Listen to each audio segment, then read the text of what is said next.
নমস্কাৰ বন্ধু বান্ধৱীসকল, আহক আজি শুনো কল্কি অৱতাৰৰ কাহিনী। যিজনৰ আৱিৰ্ভাৱ পৃথিৱীত এতিয়াও হোৱা নাই বুলি নানান শাস্ত্ৰই কয়। আমাৰ মাজত প্ৰচলিত কথা এষাৰ আছে, কলিৰ শেষত হইব কল্কি অৱতাৰ, কাটি ছিঙি ব্লেচক কৰিব পুণ্ডামাৰ। কলিৰ প্ৰভাৱত দেশত যেতিয়া নানান তৰহৰ দুৰ্যোগেৰে পৃথিৱীবাসীৰ জীৱন ধাৰণ দুৰ্বিষহ হৈ পৰিব, তেতিয়াই শ্ৰীহৰিয়ে কল্কি অৱতাৰ ৰূপেৰে পৃথিৱীত আৱিৰ্ভাৱ হৈ ধৰিত্ৰীৰ মহাভাৰ লাঘৱ কৰিব। কলি যুগৰ শেষ ভাগত মানুহে মনুষ্যত্ব হেৰুৱাই ধৰ্ম কৰ্মৰ পতন ঘটাব, আনকি স্বয়ং ভগৱানৰ অস্তিত্বও পাহৰি যাব। মানুহ স্বাৰ্থপৰ হৈ উঠিব, অন্যায় কৰি হ'লেও ধন উপাৰ্জন কৰি বেয়া কামত খৰচ কৰিব। পৃথিৱীত যিমানবিলাক বেয়া কথা বেয়া কাম আছে, সেই সকলোৰে সমৰ্থক হ'ব অধিকাংশ লোকেই। বুদ্ধদেৱৰ পিছত আজিৰ দিনটোলৈকে সময়ে সময়ে পৃথিৱীত এজনো যে ভাল লোকে জন্মগ্ৰহণ কৰা নাছিল সেইটো নহয়, কিন্তু শাস্ত্ৰত বুদ্ধদেৱৰ পিছত কল্কি অৱতাৰেই উল্লেখ আছে। শাস্ত্ৰত এই কথাও আছে, অসৎ প্ৰকৃতিৰ লোকে চলে বলে কৌশলে দেশৰ শাসক হ'ব।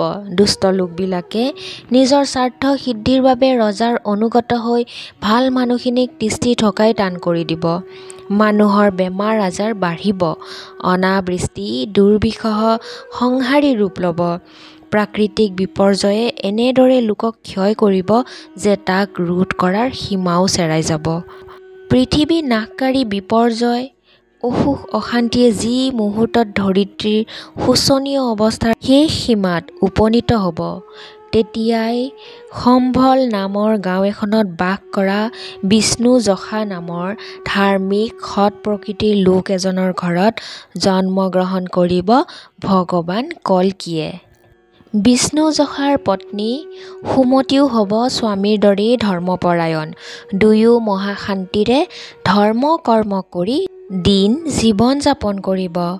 জন্মগ্ৰহণ কৰাৰ পিছত অতি কম বয়সতে কল্কিয়ে বেদ আদি শাস্ত্ৰ অধ্যয়ন কৰি মহাপণ্ডিত হৈ উঠিব। বয়স বাঢ়ি অহাৰ লগে লগে জীৱৰ চৰম দুখ দেখি তাৰ প্ৰতিকাৰৰ কাৰণে তেওঁ দেৱাদিদেৱ মহেশ্বৰক আৰাধনা কৰি অস্ত্ৰবিদ্যা লাভ কৰিব। কল্কি দেৱৰ গুণ গৰিমা চাৰিওফালে বিয়পি পৰিব আৰু সেয়ে দেশখনৰ ৰজা বিশ্বাসযুপে তেওঁৰ শিষ্যত্ব গ্ৰহণ কৰিব। কল্কিৰ দিহামতে ৰজাই দেশ পৰিচালনা কৰিব।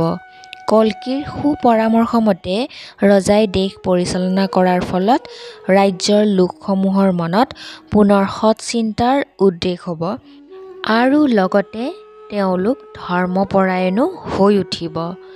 সিংহল দ্বীপত বৃহদ্ৰথ নামৰ ৰজা এজনে ৰাজত্ব কৰিব। তেওঁৰ পত্নীৰ নাম হ'ব কৌমুদী। তেওঁৰ গৰ্ভত জন্ম লাভ কৰিব এগৰাকী অপৰূপ ৰূপ লাৱণ্যময়ী কন্যাই। পিতৃ মাতৃয়ে ছোৱালীজনীৰ নাম থব পদ্মা। একেবাৰে কম বয়সৰ পৰাই পদ্মা শ্ৰীহৰিৰ পৰম ভক্ত হ'ব। তেওঁক স্বামী ৰূপে পাবৰ বাবে পদ্মাই প্ৰভু ভোলানাথ শংকৰক তপস্যাত মগ্ন হ'ব। হৰ পাৰ্বতী পদ্মাৰ তপস্যাত সন্তুষ্ট হৈ তেওঁক দেখা দি ক'ব, তোমাৰ মনোবাসনা পূৰ হ'ব। তুমি পতিৰূপে শ্ৰীহৰিক পোৱাটো খাটাং। শ্ৰীহৰিৰ বাহিৰে যদি অন্য কোনোবা পুৰুষে পত্নী ভাৱেৰে তোমাৰ ওপৰত দৃষ্টিপাত কৰে, তেতিয়াহ'লে লগে লগেই সেইসকল পুৰুষে নাৰীৰ ৰূপ ধাৰণ কৰিব। এনেদৰেই পদ্মাৱতীৰ বিবাহৰ বয়স হ'ব। তেতিয়া তেওঁ পিতৃ ৰজা বৃহদ্ৰথে কন্যাৰ বাবে স্বয়ম্বৰ সভাৰ আয়োজন কৰিব। চাৰিওফালৰ পৰা ৰজা মহাৰাজসকল আহি স্বয়ম্বৰ সভাত উপস্থিত হ'ব। ৰজাসকলে অসাধাৰণ ৰূপৱতী পদ্মাৱতীৰ সৌন্দৰ্যত মুগ্ধ হৈ তেওঁক পত্নীৰূপে পাবৰ বাবে তেওঁলৈ চকুৰ পলক নপৰাকৈ চাই থাকিব আৰু লগে লগেই সেইসকল ৰজাই নাৰী ৰূপ ধাৰণ কৰিব আৰু পদ্মাৱতীৰ দৰে যুৱতী হৈ পৰিব। পিছত তেওঁলোকে লাজতেই নিজ ৰাজ্যলৈ উভতি যোৱাৰ পৰিৱৰ্তে পদ্মাৰ লগতেই তেওঁৰ সহচৰী হৈ বাস কৰিব। এই সংবাদ যেতিয়া কল্কীদেৱৰ কাণত পৰিব তেতিয়া তেওঁ কাল বিলম্ব নকৰি লগে লগেই অশ্বাৰোহণ কৰি সিংহল দ্বীপত উপস্থিত হ'বগৈ। এনেদৰেই কল্কীদেৱ সিংহল পোৱাৰ সময়ত পদ্মাৱতীয়ে সহচৰীসকলৰ লগত জল বিহাৰ কৰি থাকিব আৰু তেওঁক দেখা পোৱা মাত্ৰকে পদ্মাৱতীয়ে চিনিব পাৰিব। কল্কীদেৱৰ প্ৰতি পদ্মাৱতী অতিশয় অনুৰক্ত হৈ পৰিব। এই কথা জনাৰ পিছত ৰজা বৃহদ্ৰথে নানা তৰহৰ বয় বস্তু ধন সোণ সহকাৰে তেওঁৰ কন্যা পদ্মাৱতীক কল্কীদেৱৰ হাতত সমৰ্পণ কৰিব। যিসকল ৰজা মহাৰাজাই নাৰী ৰূপ ধাৰণ কৰি আছিল কল্কীদেৱক দেখাৰ লগে লগে তেওঁলোকে পুনৰ পূৰ্বৰ ৰূপ ধাৰণ কৰি তেওঁৰ চৰণত সহস্ৰ প্ৰণাম নিবেদন কৰি কৃতজ্ঞ হৃদয়েৰে নিজ নিজ ঠাইলৈ উভতি যাব। দেৱৰাজ ইন্দ্ৰৰ নিৰ্দেশত দেৱশিল্পী বিশ্বকৰ্মাই কল্কীদেৱৰ স্বস্থান চম্বল গাঁৱত এক অপূৰ্ব সুন্দৰ আৰু সুবিৰাট পুৰী নিৰ্মাণ কৰিব। কল্কীদেৱে হাতী ঘোঁৰা ধন ৰত্ন আদিসহ পত্নীক লগত লৈ স্বদেশলৈ ঘূৰি গৈ সেই সুবিৰাট ভৱনটোত বাস কৰিব। কিছুদিনৰ পিছত তেওঁ জয় আৰু বিজয় নামৰ সন্তান দুটিৰ পিতৃ হ'ব। কিছুদিন পাৰ হৈ যোৱাৰ পিছত কল্কীদেৱৰ পিতৃ বিষ্ণুযশাই ডাঙৰকৈ এক অশ্বমেধ যজ্ঞ পতাৰ ইচ্ছা কৰিব। পিতৃৰ ইচ্ছা পূৰণৰ বাবে পুত্ৰই দিগ্বিজয়ত বাহিৰ হ'ব, কাৰণ ৰাজচক্ৰৱৰ্তী হ'ব নোৱাৰিলে অশ্বমেধ যজ্ঞ কৰিব নোৱাৰে। বিষ্ণুৰ অৱতাৰ কল্কীয়ে প্ৰথম যাত্ৰা কৰিব কিকট নামৰ দেশখনত। তাত বৌদ্ধ নামধাৰী অসুৰিক প্ৰবৃত্তিৰ লোকসকলৰ ৰাজ্য আক্ৰমণ কৰিব। যুদ্ধত কল্কীদেৱক বলে নোৱাৰিব। বৌদ্ধগণে বহুতো মায়াৰ আশ্ৰয় ল'ব যদিও তেওঁ সেইসকল লোকৰ সকলো চেষ্টাই ব্যৰ্থ কৰিব। বৌদ্ধগণে বহুতো সেনা গোটাই লৈ সন্মিলিতভাৱে পুনৰ কল্কীদেৱক আক্ৰমণ কৰিব ঠিকেই, কিন্তু ভগৱান কল্কীৰ হাতত সেই সকলোৱে নিহত হ'ব।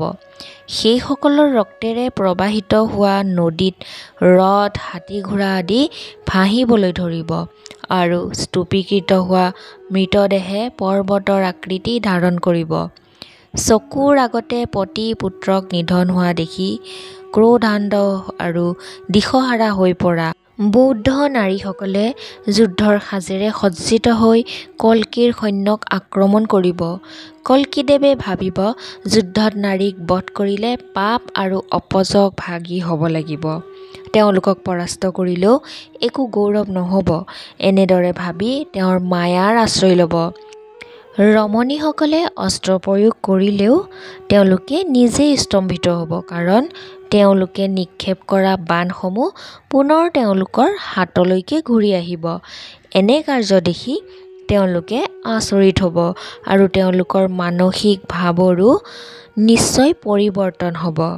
শেষত কল্কীদেৱৰ কাৰ্য দেখি ৰমণীগণে নিজৰ ভুল বুজিব পাৰিব আৰু তেওঁক ভগৱান বুলি বোধ হয় তেওঁৰ ওচৰতেই শৰণ ল'ব।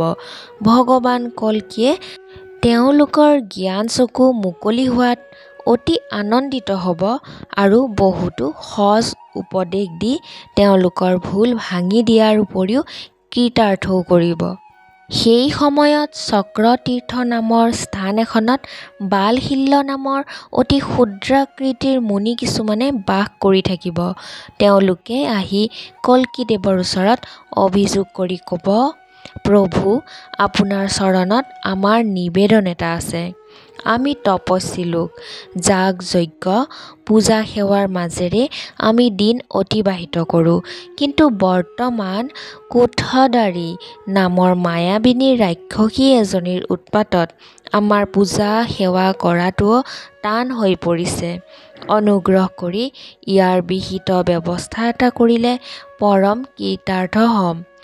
মুনিগণৰ কথা শুনি ভগৱান কল্কীদেৱে সেই মায়াবিনী ৰাক্ষসীক দমন কৰিবৰ বাবে সৈন্য সামন্ত লৈ হিমালয় পৰ্বত অভিমুখে যাত্ৰা কৰিব। ৰাক্ষসীয়ে হিমালয় পৰ্বতত মূৰ আৰু নিশত পৰ্বতত ভৰি ৰাখি বহু যোজন আগুৰি শায়িত অৱস্থাত থাকি পুত্ৰ বিকঞ্জনক স্তনপান কৰাই থাকিব। স্তনৰ পৰা ক্ষৰিত হোৱা গাখীৰেৰে এখন বৃহৎ নদী প্ৰবাহিত হ'ব। সেই ভয়ংকৰ ৰাক্ষসীৰ নিশ্বাসত সৃষ্টি হোৱা বতাহে বনৰীয়া হাতীবিলাকক বহু দূৰলৈ উৰুৱাই লৈ যাব। তাইৰ বৃহৎ বৃহৎ কাণৰ ফুটা দুটাক গহ্বৰ বুলি ভাবি সিংহবিলাকে তাইৰ কাণৰ ভিতৰত আৰু হৰিণাবিলাকে তাইৰ লোম কূপৰ ভিতৰত বাস কৰিব। কল্কীদেৱৰ সৈন্যসকল সেই ভয়ংকৰ ৰাক্ষসীক দেখি চেতনাহীন হৈ বাগৰি পৰিব। ভগৱান কল্কীয়ে তাইক আক্ৰমণ কৰিব। তাই কিন্তু কল্কীদেৱক সসৈন্যে গিলি পেলাব। তেওঁ তেতিয়া খড়গ ধাৰণ কৰি ৰাক্ষসীৰ উদৰ ফালি ওলাই আহিব। তাইৰ শৰীৰৰ পৰা হোৱা ৰক্তপাতেৰে চাৰিওদিশ প্লাবিত হৈ যাব আৰু ৰক্তৰ সেই সোঁতত পৰি সুবিৰাট পৰ্বতমালাৰ দৰে ৰাক্ষসী কোঠদাৰীৰ বৃহৎ দেহটো ভূতলত পতিত হৈ ইহলীলা সম্বৰণ কৰিব। তাৰ পিছত মৰু আৰু দেৱাপী নামৰ কল্কীদেৱৰ ভক্ত দুই ৰজা তেওঁৰ শিষ্য হ'ব। তেওঁ মৰু, দেৱাপী, বিশাখযুপ প্ৰভৃতি ৰজাসকলৰ সন্মিলিত সেনাবাহিনী এটা লৈ বিনশন নামৰ প্ৰদেশ এখনত আক্ৰমণ কৰিব। দুয়ো পক্ষৰ মাজত ঘোৰ যুদ্ধ লাগিব আৰু সেই যুদ্ধত অধৰ্মৰ সমৰ্থকসকলৰ মৃত্যু হ'ব। সেইসকলৰ ভিতৰত থাকিব কোক আৰু বিকোক নামৰ মায়াবী লোক দুজন। তেওঁলোক দুয়ো নানান মায়াৰ আশ্ৰয় লৈ যুদ্ধ কৰিব যদিও অৱশেষত ভগৱান কল্কীৰ হাতত নিধন হ'ব। কোক আৰু বিকোকক নিধন কৰাৰ পিছত কল্কীদেৱে ভল্লাত নামৰ নগৰখন আক্ৰমণ কৰিব। ভল্লাতৰ ৰজাৰ নাম হ'ব শশীধ্বজ। তেওঁ হ'ব মহাযোদ্ধা। হৰিভক্ত শশীধ্বজ আৰু তেওঁৰ ভক্তিমতী স্ত্ৰী সুশান্তাই যুগবলৰ সহায়ত ভগৱান কল্কী যে শ্ৰী হৰিৰ বাহিৰে আন কোনো নহয় সেই কথা ধৰিব পাৰিব। সুশান্তাই যেতিয়া স্বামীক বৈৰী ভাৱ ত্যাগ কৰি কল্কীদেৱৰ চৰণত শৰণ ল'বলৈ শকতাৰে অনুৰোধ জনাব, কিন্তু শশীধ্বজ কোনোপধ্যে সন্মত নহৈ তেওঁৰ লগত যুদ্ধ কৰিব। ৰজা শশীধ্বজৰ বীৰত্বত সসৈন্যে ভগৱান কল্কীদেৱ পৰাজিত হ'ব আৰু ৰজাৰ অস্ত্ৰআঘাতত তেওঁ মূৰ্ছিত হৈ পৰিব। ৰজাই তেওঁক অতি আদৰেৰে বুকুৰ মাজত সুমুৱাই লৈ ৰাজপ্ৰসাদৰ ভিতৰলৈ লৈ যাব। সুশান্ত আৰু তেওঁৰ সহচাৰীসকলে কল্কী অৱতাৰৰূপী শ্ৰীহৰিক স্বচক্ষে দেখি আৰু ওচৰতে পাই অতিশয় উৎফুল্লিত হৈ পৰিব। কিন্তু চেতনাহীন হৈ পৰি থকা কল্কীদেৱে চেতনা ঘূৰাই পোৱাৰ পিছত সুশান্ত আৰু তেওঁৰ সহচাৰীসকলৰ ভক্তিভাৱ দেখি প্ৰীত হৈ ভক্তৰ ওচৰত আত্মসমৰ্পণ কৰিব। ৰজা শশীধ্বজে তেওঁৰ কন্যা ৰমাক মহাসমাৰোহেৰে কল্কীদেৱৰ হাতত সমৰ্পণ কৰি নিজকেই ধন্য মানিব। কল্কীদেৱে ভাৰতবৰ্ষৰ সকলো দুৰাচাৰী আৰু অত্যাচাৰী ৰজাসকলক নিহত কৰিব। যিসকল ৰজা অথবা দুষ্ট প্ৰকৃতিৰ লোকে কল্কীদেৱৰ সংহাৰৰ মূৰ্তি দেখি নিজৰ বেয়া স্বভাৱবোৰ পৰিত্যাগ কৰি সৎ পথলৈ আহিব, সেইসকলক তেওঁ প্ৰকৃত জ্ঞান মাৰ্গৰ সন্ধান দিব। দিগ্বিজয়ী বীৰ হৈ তেওঁ সমস্ত ভাৰতৰে ৰাজ চক্ৰৱৰ্তী বীৰ হৈ স্বদেশলৈ উভতি যাব আৰু পিতৃৰ সংকল্প অনুসৰি অশ্বমেধ যজ্ঞ আৰু অন্যান্য বৈদিক যজ্ঞ আদি কৰি পিতৃৰ মনোবাসনা পূৰ্ণ কৰিব। অত্যাচাৰী লোকসকলৰ কবলত পৰি লোপ পাবলৈ ধৰা বৈদিক ধৰ্মক তেওঁ পুনৰ উদ্ধাৰ কৰিব।